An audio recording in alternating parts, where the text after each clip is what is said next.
Hi everyone, আমি মৌ। আমার একটি নতুন ব্লগে তোমাদের সকলকে স্বাগত। আশা করি তোমরাও খুব ভালো আছো আর আমরাও ভালো আছি।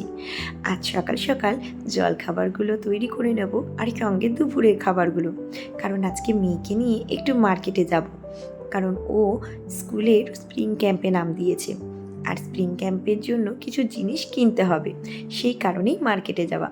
ওদের রাজস্থানি ড্রেস তৈরি করতে হবে, তাই জন্য একটা কুর্তি, নানা রকম ফেব্রিক কালার, গ্লাস পেন্টিংও কিছু হয়তো একটা করাবে, সেই কারণে গ্লাস পেন্টিংয়ের জন্য কিছু কিছু কালার সেগুলোও কিনতে হবে।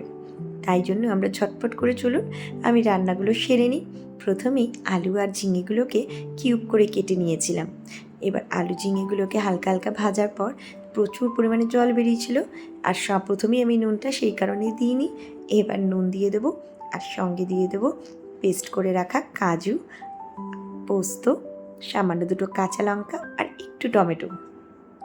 ব্যাস তৈরি হয়ে গেছে আলু ঝিঙে পোস্ত। নামানোর আগে এই কাঁচা সর্ষের তেলটা দিলে দারুণ টেস্ট হয়। আর সকালের জলখাবারে আমি তৈরি করেছিলাম রুটি, আলু ঝিঙে পোস্ত আর ডিম সেদ্ধ। জুসটা সেই সকালে বানিয়ে রেখেছিলাম, খাওয়া আর হয়নি, যাই হোক খেয়ে নিলাম। আর ধনে পাতাগুলোকে বাজার থেকে এনে আমি এইভাবে রাখি, তাহলে অনেক দিন পর্যন্ত ফ্রেশ থাকে।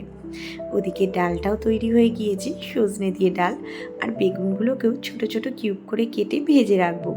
আর নিম পাতাগুলোকে দুপুরে ভাজবো, তাহলে একটু কড়মড়ে হবে, খেতেও ভালো লাগবে। আর আজকে করব কাচকি মাছের চচ্চড়ি। আলুগুলোকে এরমভাবে স্লাইস করে কেটে নিয়েছিলাম, সঙ্গে পেঁয়াজ আর টমেটো।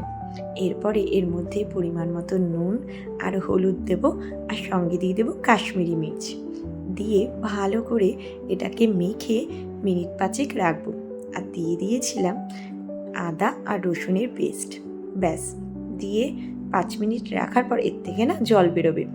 এই জলটা বেরোনোর পর তারপরে দিয়ে দেবো কাঁচা সর্ষের তেল আর দিয়ে দেবো কাচকি মাছ দিয়ে এটাকে ঢিম আঁচে রান্না করতে হবে, কারণ বেশি আঁচ দিয়ে দিলে এটা পুড়ে যাবে আর রান্নাটাও সুস্বাদু হবে না।